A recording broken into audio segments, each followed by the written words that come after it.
Assalamualaikum warahmatullahi wabarakatuh.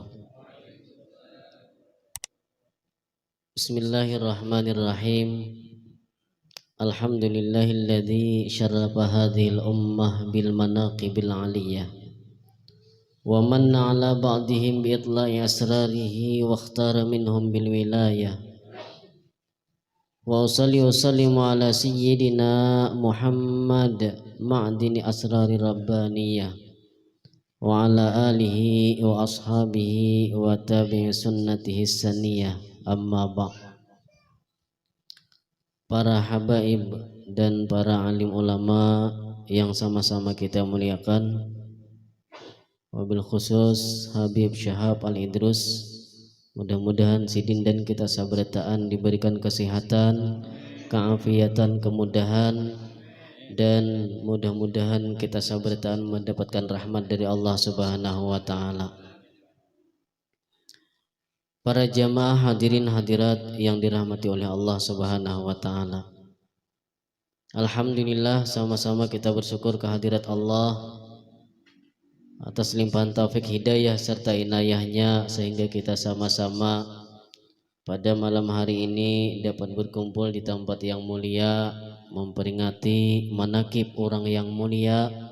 Kita berharap kepada Allah mudah-mudahan kita sabarataan dimuliakan oleh Allah Subhanahu wa taala.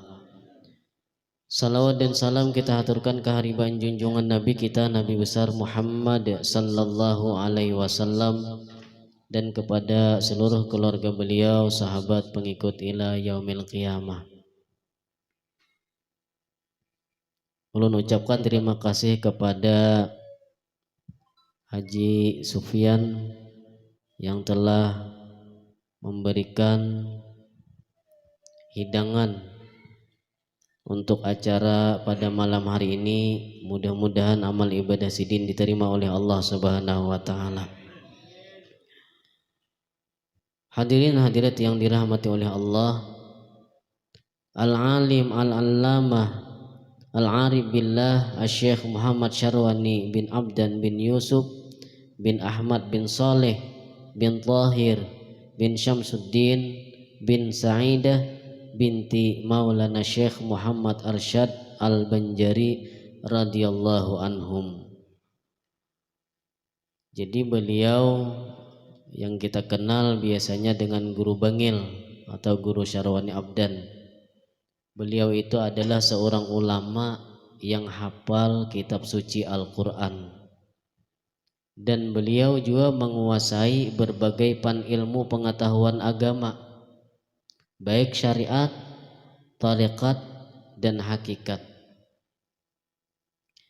Jadi Guru Bangil itu beliau dilahirkan sekitar tahun 1334 Hijriah atau 1915 Miladiyah di Kampung Malayu, Martapura. Pada tahun 1946 Miladiyah, beliau bersama keluarga berhijrah ke kota Bangil, Jawa Timur, dan menetap di sana sampai akhir hayat beliau. Setelah beberapa tahun di Bangil, maka pada tanggal 27 Rajab 1390 Hijriah atau bulan September 1970 Miladiyah, bertepatan dengan peringatan Isra wal Mi'raj Nabi Muhammad sallallahu alaihi wasallam, beliau mendirikan pondok pesantren Datu Kalampayan, yang santrinya itu kebanyakan berasal dari Martapura.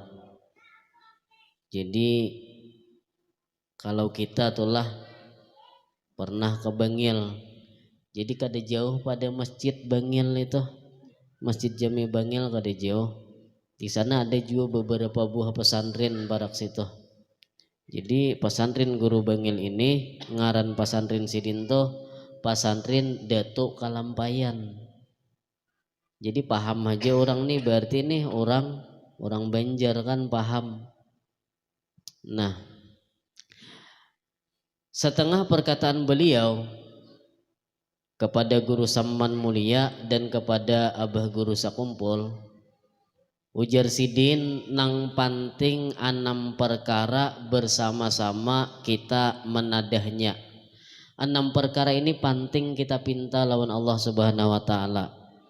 Ini salah satu perkataan Guru Bangil kepada Guru Samman Mulia dan kepada Abah Guru Sakumpul. 6 perkara itu adalah yang pertama adalah at-taubah, taubat. Kita penting benar bertaubat. Kenapa? Sebabnya orang yang bertaubat itu berarti dia kembali dari jalan jauh kepada jalan yang dekat. Kenapa? Sebabnya dosa dan kesalahan itu menjauhkan kita kepada Allah. Semakin ganal dosa yang kita gawi, semakin jauh kita lawan Allah Subhanahu wa taala. Jadi kita bertaubat berarti kita kembali dari jalan jauh kepada jalan dekat. Dan orang nang katujuh bertaubat itu dicintai oleh Allah, disayangi oleh Allah. Innallaha yuhibbut tawwabin.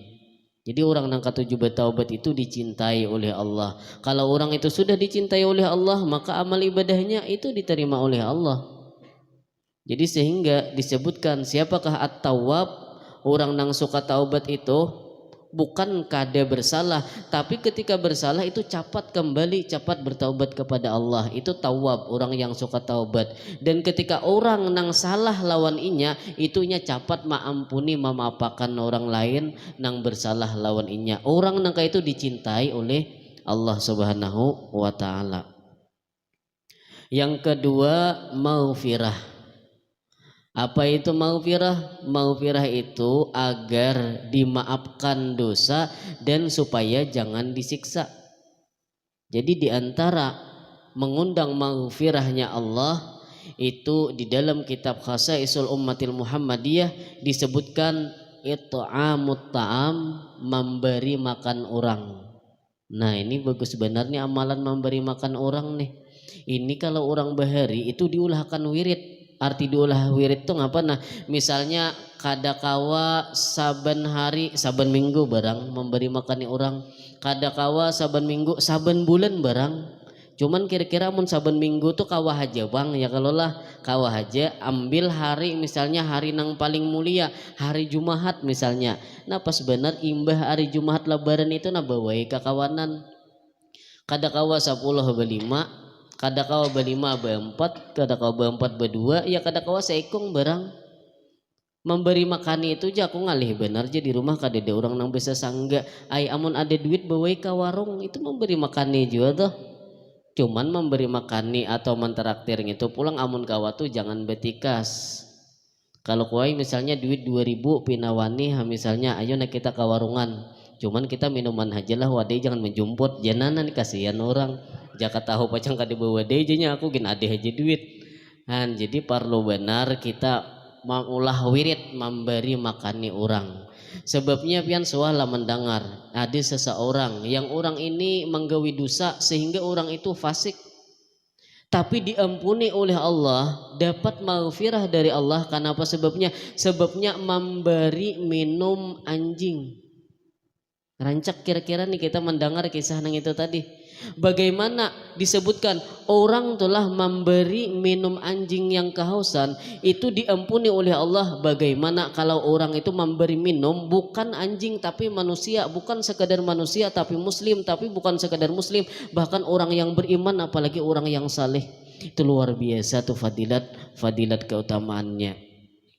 Itu nomor 2. Nomor 3, kita selalu meminta taufik. Apa itu taufik? Taufik itu diantara definisinya mudah untuk berbuat kebaikan, mudah untuk berbuat ketaatan. Walaupun kita ini sama aja gawian nih, tapi kita ini pinanya kawah aja menyalangakan menuntut ilmu, kawah menyalangakan ke masjid ke musala, kawah menyalangakan berzikir beribadah. Ini orang dapat taufiknya nih. Ada kekawanan misalnya sama gawian tapi nya kada kawa menyalangakan lalu-lalu. Nah ini nang pentingnya taufik dari Allah. Nang keempat ngapa? Hidayah. Apa itu hidayah? Di antara definisinya yaitu terangnya jalan untuk menyampaikan kepada kebahagiaan dan kepada kesempurnaan. Jadi di antara supaya dapat hidayah Allah Subhanahu wa taala itu adalah di majelis ilmu. Itu cepat benar mendapatkan hidayah dari Allah Subhanahu wa taala. Dan yang kelima, istiqamah. Apa itu istiqamah? Yaitu dawamu ta'ah ilal maut. Berkekalan taat sampai meninggal. Menjunjung perintah Allah, menjauhi larangan Allah baik zahir ataupun batin. Baik dalam perkataan, perbuatan, i'tikad, bahkan dalam makam. Arti makam itu ada makam sabar, makam syukur. Nah itu kita pinta kepada Allah supaya istiqamah. Dan nang keenam, nang ini nang paling penting juga, yaitu husnul khatimah.